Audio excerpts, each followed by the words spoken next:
Je suis maître de conférence HDR en aménagement et urbanisme à l'université de Perpignan-Via-Domitia et au sein de l'UMR ArtDev. Et mes travaux de recherche portent de manière générale sur les transformations écologiques de l'aménagement et de l'urbanisme, et en particulier sur les questions de la place de l'eau dans l'aménagement urbain. Alors, pour introduire cette présentation, je voulais revenir sur et souligner finalement le fait que, au cours de ces dernières années, toute une série d'ouvrages insistent sur la nécessité d'un changement de paradigme pour l'urbanisme. Pour lutter contre la crise climatique, la crise écologique et la crise des ressources, il serait nécessaire d'aller vers un urbanisme plus écologique, plus soucieux du ménagement des milieux et du vivant, afin de favoriser l'habitabilité de la Terre. Un des registres d'action à cet égard est de s'orienter vers un urbanisme que certains qualifient de biodiversitaire, que d'autres qualifient d'écosystémique. Bref, un urbanisme qui fasse plus de place à la biodiversité dans la conception de nos espaces urbains et qui s'adapte davantage au contexte de crise écologique et climatique auquel nous sommes confrontés.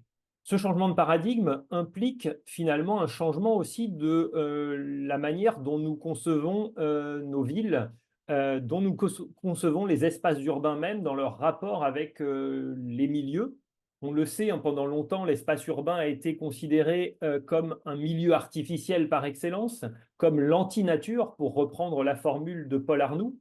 Et ces deux citations l'illustrent bien. Avec la première, vous le voyez, un extrait d'un ouvrage de Le Corbusier qui nous dit qu'une ville, c'est la mainmise de l'homme sur la nature. C'est une action humaine contre la nature. Et puis avec également l'historien de la ville, Pierre Lavedan, qui nous dit il y a ville quand l'homme domine la nature et réussit à s'en affranchir. La ville est ce qui échappe à son milieu physique.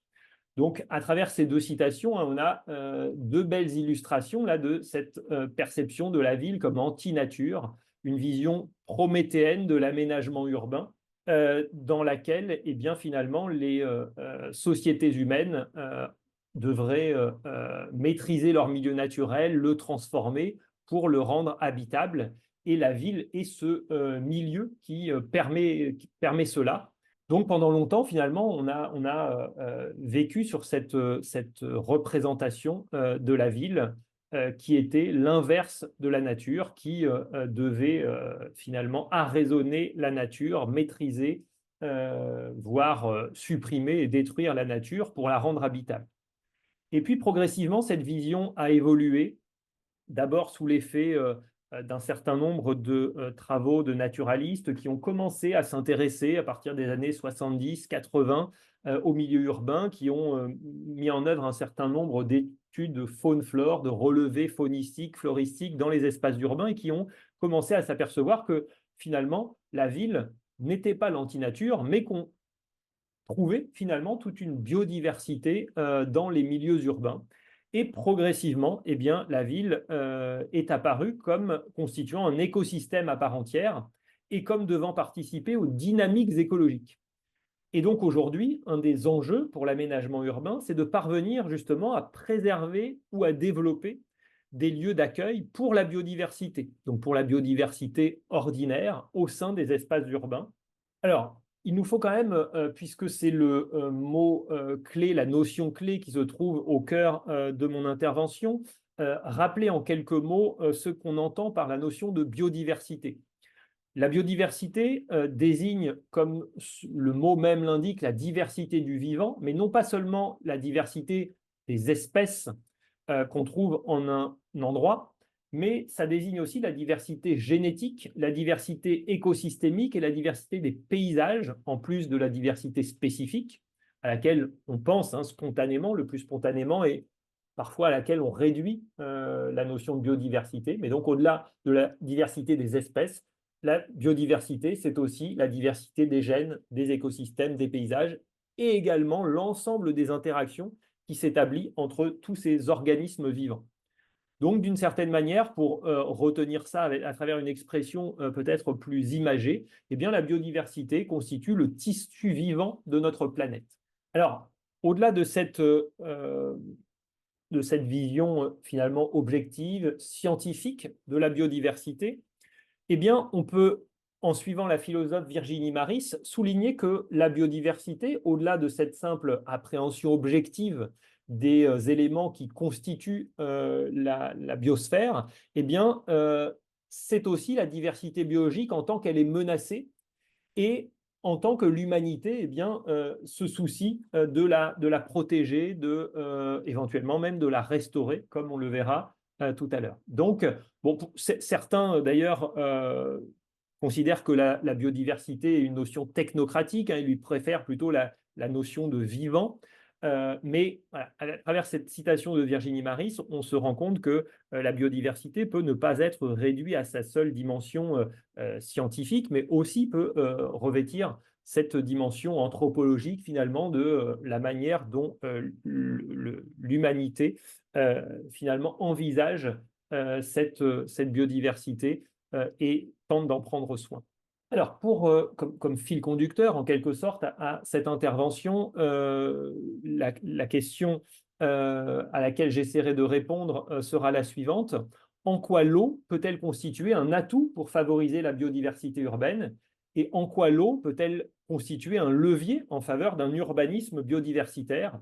Pour le comprendre, on essaiera de voir comment les nouvelles modalités de gestion de l'eau en ville et également d'aménagement pour ou avec l'eau peuvent contribuer à préserver ou développer la biodiversité urbaine. Et il nous faudra dire quelques mots des acteurs qui permettent cela et évidemment souligner les limites que rencontre une telle entreprise, à savoir favoriser le développement de la biodiversité urbaine en donnant plus de place à l'eau ou en donnant en favorisant de nouvelles formes d'aménagement qui donnent plus de place à l'eau et qui pourraient éventuellement aussi favoriser la biodiversité. Alors, pour répondre à ces questions, je vais évoquer des situations qui vous sont probablement connues et qui me semblent être les quelques registres d'actions principaux à travers lesquels on peut saisir justement la manière dont les nouvelles modalités de gestion de l'eau en ville et d'aménagement des espaces urbains avec l'eau ou pour l'eau eh bien, peuvent œuvrer en faveur de la biodiversité urbaine. La première de ces situations, le premier de ces registres d'action, c'est tout ce qui a trait à la gestion à ciel ouvert des eaux pluviales. Vous le savez, hein, depuis quelques décennies déjà, on passe d'une gestion dite enterrée des eaux pluviales à une gestion dite à ciel ouvert des eaux pluviales, ce qu'on appelle parfois une gestion alternative des eaux pluviales, bon, qui en fait n'est plus très alternative dans la mesure où ça fait déjà quelques décennies que ces solutions sont mises en œuvre dans les espaces urbains. Mais effectivement, avec ces nouvelles modalités de gestion des eaux pluviales à ciel ouvert, qui passent par l'aménagement de bassins de rétention, de noues, divers points de rétention ou espaces de rétention, ça peut être les terrasses végétalisées, etc. Également, si elles ont une certaine profondeur de substrat, toutes ces nouvelles modalités de gestion à ciel ouvert des eaux pluviales eh bien, peuvent être autant de lieux d'accueil et de développement de la biodiversité urbaine.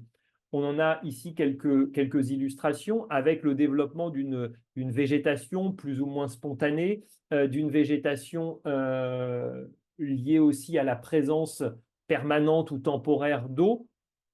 Donc, c'est toute une flore spécifique qui peut se développer dans ces espaces. C'est aussi éventuellement une faune qui peut être accueillie dans cette végétation et dans ces espaces.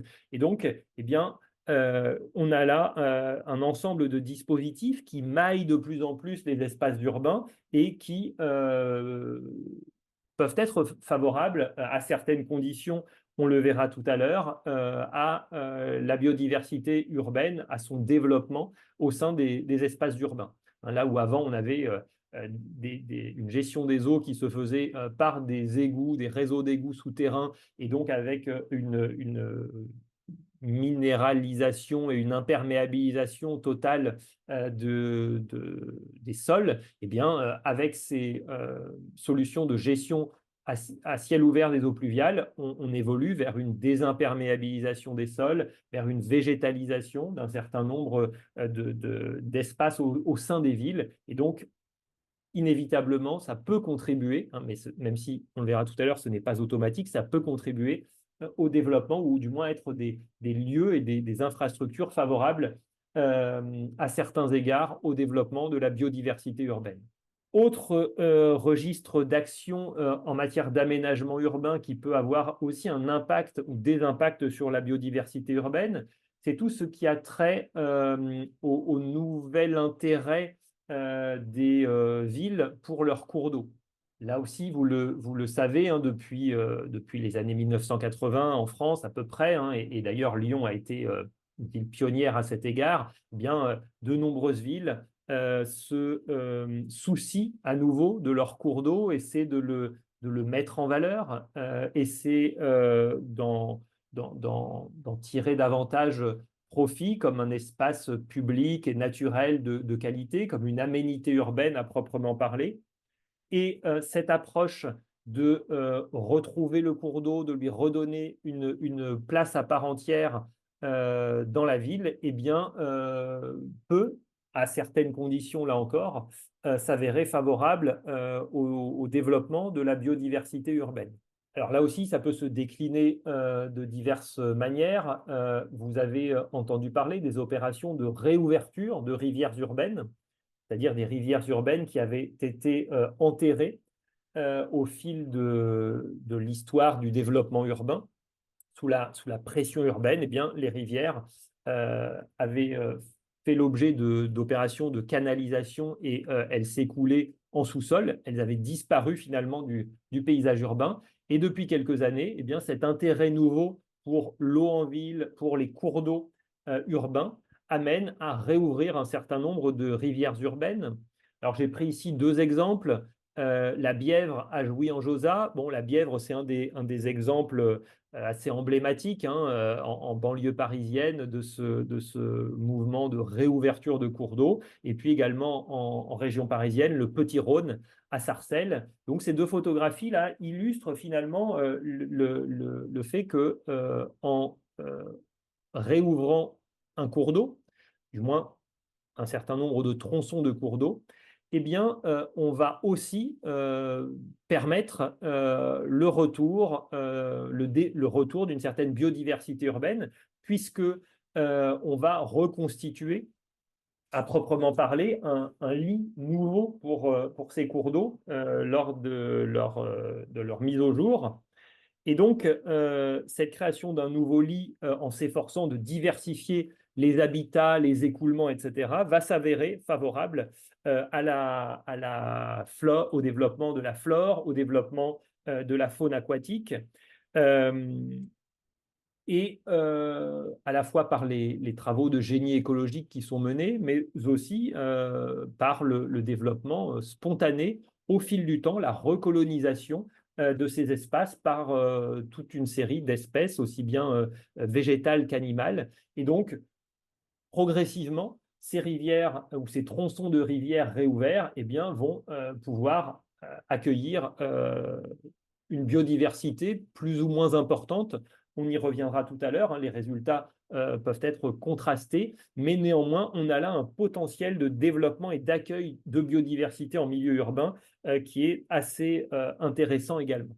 Cet intérêt retrouvé pour les cours d'eau, alors à travers notamment une valorisation, comme je l'évoquais rapidement tout à l'heure, des berges des cours d'eau comme nouveaux espaces publics. Et là aussi, Lyon est une belle illustration à travers le réaménagement des quais du Rhône, etc.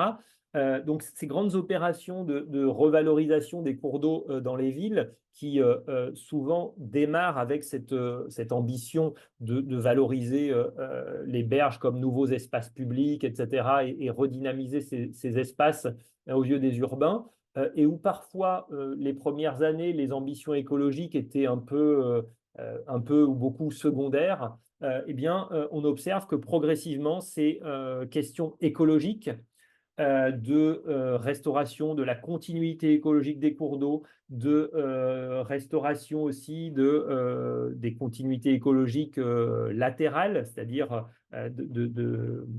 sur les berges, de favoriser là aussi le développement de milieux plus naturels. Et donc, pour accueillir davantage de biodiversité, eh bien, ce sont des préoccupations qui montent en puissance.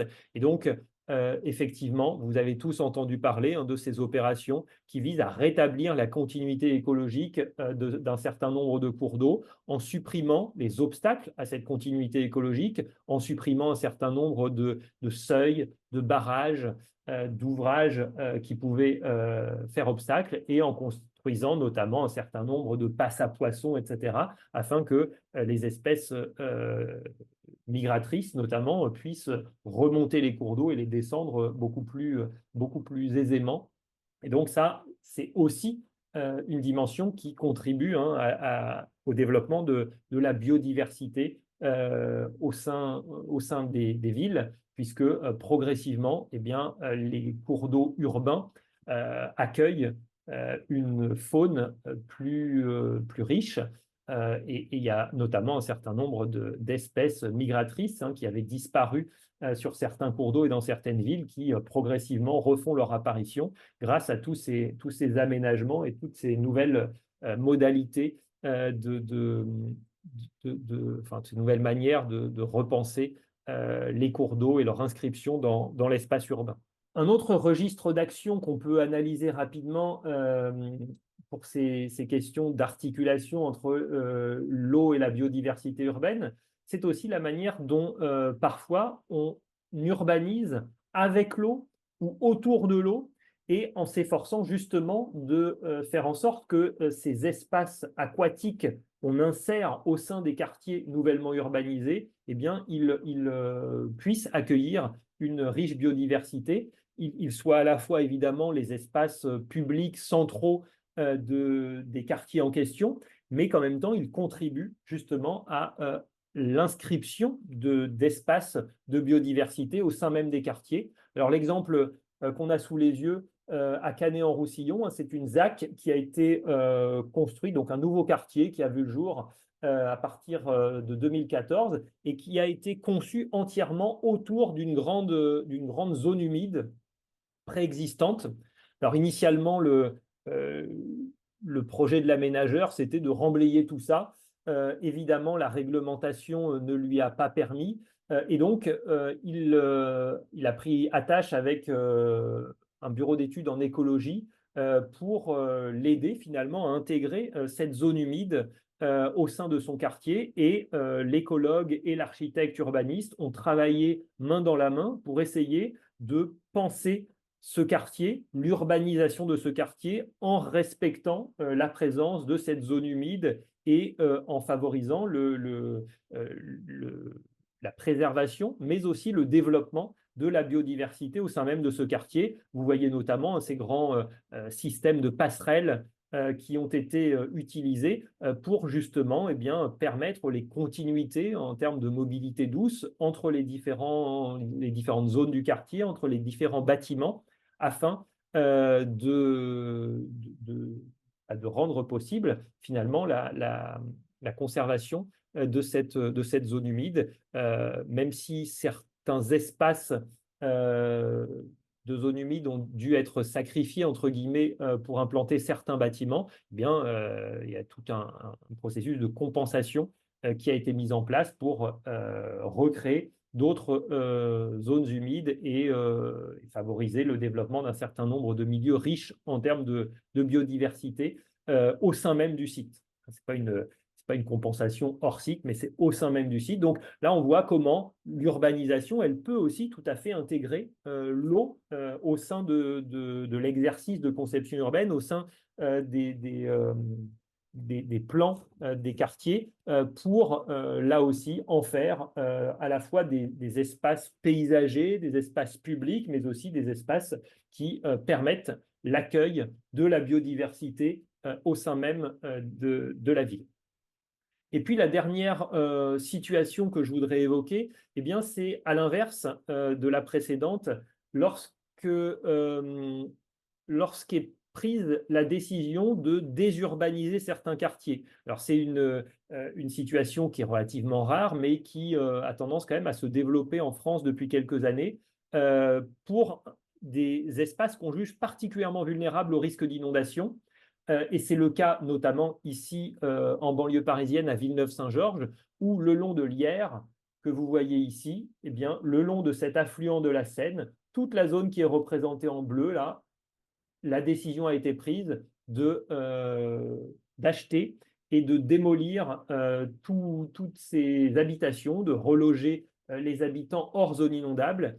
Et le projet, dans cette zone qui sera donc désurbanisée, eh bien, c'est de restaurer une zone humide, une zone d'expansion des crues qui constituerait à terme eh bien, un véritable espace de biodiversité au cœur même là, d'une agglomération urbaine. Et puis, comme l'indique la carte, vous le voyez, hein, cette opération, elle s'accompagne aussi d'efforts pour restaurer la continuité écologique du cours d'eau en supprimant un certain nombre d'ouvrages en travers sur l'Yerre, et puis aussi du projet de réouverture d'un petit ruisseau, là, le rue d'Oli, qui se jette dans l'Yerre et qui pour l'instant s'écoule en souterrain et qui sera remise au jour prochainement. Donc là aussi, on le voit, hein, ce type d'opération eh bien, est une occasion, finalement, une opportunité pour développer des espaces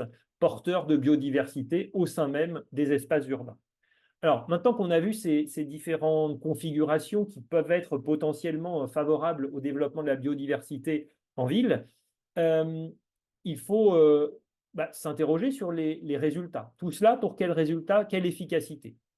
Alors, il y a un certain nombre d'inventaires écologiques, faunistiques et floristiques qui sont réalisés dans un certain nombre d'opérations. Il y a une littérature qui s'est penchée sur les résultats de ces opérations et qui montre des résultats tout à fait satisfaisants dans un certain nombre de sites, pointant le fait que en quelques années, après soit la création de nous, soit la création ou la remise à jour d'un tronçon de rivière, la restauration, la recréation d'une zone humide, etc., eh bien, une biodiversité très, très supérieure, avec tout un tas de nouvelles espèces qui n'étaient plus présentes et qui sont à nouveau présentes sur site. Donc, des résultats qui peuvent être très, très satisfaisants, mais qui ne le sont pas systématiquement. C'est peut-être ça qu'il faut retenir, hein. Les résultats sont quand même très contrastés. C'est-à-dire que dans un certain nombre d'opérations, les inventaires ont pointé finalement des résultats assez décevants. Des résultats assez décevants, alors pour plein de raisons, mais bon, dans un certain nombre de cas de figure, on s'apercevait que finalement, ces zones humides, elles étaient peu fonctionnelles, que les cours d'eau restaurés, finalement, ils étaient très, très. La qualité de l'eau était encore mauvaise à cause de la pollution urbaine qui était importante. Si l'écoulement de l'eau était insuffisant, tout un tas d'espèces n'étaient pas présentes, etc. Parfois, tout simplement, ces espaces, ils sont trop fragmentés, hein, éloignés de réservoirs de biodiversité pour que véritablement ils puissent être colonisés par tout un tas d'espèces, etc. Donc, ça dépend de plein de facteurs, mais voilà, les résultats ne sont pas systématiquement satisfaisants, même si toutes ces situations que j'ai présentées avant sont des situations où potentiellement ça peut être favorable à la biodiversité. Quand on regarde ce qui se passe réellement après quelques années, on voit que parfois c'est tout à fait intéressant comme résultat, et puis parfois c'est bien plus décevant. Donc ça déjà, c'est un premier point à avoir en tête. Ensuite, j'avais évoqué l'idée en introduction de quels acteurs sont nécessaires pour œuvrer en faveur de la biodiversité autour de ces aménagements liés à l'eau. Alors, pour cela, effectivement, il est important, voire capital, d'intégrer dès la phase de conception de tous ces aménagements des compétences en écologie. des écologues, des naturalistes qui doivent prendre toute leur part dans la conception de ces ouvrages, dans la conception de ces projets d'aménagement urbain, pour, grâce à leur expertise, eh bien, pouvoir s'assurer que les équipements qui vont être créés, les cours d'eau qui vont être renaturés, eh bien, ils s'inscrivent dans une véritable connectivité, ils aient des superficies suffisantes pour attirer un certain nombre d'espèces, qui est certaines espèces hôtes nécessaires aux espèces cibles qu'on veut attirer, etc., etc. Donc, bref, il s'agit d'aménagements très techniques qui ne peuvent pas être juste du ressort des architectes, des urbanistes, voire des paysagistes, hein, même si les paysagistes, ils ont cette sensibilité au vivant. Néanmoins, quand on rentre dans la conception très technique de ces ouvrages, eh bien, il est nécessaire de s'entourer de compétences en écologie. C'est vraiment un aspect important. Et puis, également un aspect important autour de la gestion de ces dispositifs de gestion des eaux pluviales à ciel ouvert ou de ces tronçons de rivières renaturées, etc. Ce qui ressort très nettement des études qui ont pu être faites sur ce registre de l'efficacité de ces aménagements, c'est aussi que les modes de gestion ont un grand impact. C'est-à-dire que aménager des espaces, des zones naturelles, des zones humides, pardon, en espérant que ça accueille la biodiversité, si on les gère de manière très intensive, eh bien, ça va être très contre-productif. Ce qui a été montré, hein, c'est bien que, par exemple, les noues végétalisées, elles vont être d'autant plus efficaces, d'autant plus favorables à la biodiversité qu'elles sont peu ou pas gérées. Donc, voilà, ces principes de gestion écologique, hein, c'est-à-dire en gros le moins d'entretien possible, c'est un élément aussi nécessaire si on souhaite que ces équipements puissent améliorer la biodiversité urbaine. Comme je vois que je suis un peu long, je file directement à ma conclusion. Il me semble que grâce à ces aménagements autour de l'eau, effectivement, on peut favoriser la biodiversité urbaine, mais en intégrant cela dans une optique d'une écologie de la réconciliation, c'est-à-dire que la ville, elle est ainsi envisagée comme un lieu de cohabitation finalement entre les humains et la nature. La ville, c'est un lieu où les humains peuvent faire l'expérience de la reconnexion à la nature et ainsi pourrait s'opérationnaliser en matière d'aménagement urbain l'écologie de la réconciliation telle qu'elle a été proposée par Michael Rosenzweig et qu'il définit comme la volonté de réconcilier les usages humains de la planète avec les usages des autres espèces. Donc là, on est tout à fait dans cette logique-là, c'est-à-dire qu'en donnant plus d'espace à la biodiversité, on donne aussi des espaces de nature aux habitants des villes, avec tous les bénéfices qu'ils vont en tirer, mais aussi que le vivant non humain pourra en tirer. Donc voilà, il s'agit bien de penser l'aménagement à la fois pour les humains et pour les non-humains, pour le bénéfice des humains, pour l'habitabilité de la planète pour les humains, mais aussi pour les non-humains. Et c'est cela, l'écologie de la réconciliation. Et finalement, ça montre bien que l'aménagement urbain se doit de ménager de l'espace et une diversité d'habitats aux autres espèces lorsque nous concevons nos villes. Et donc, ce qui boucle tout à fait avec ce par quoi je commençais, c'est-à-dire la nécessité de changer de paradigme en matière d'aménagement urbain.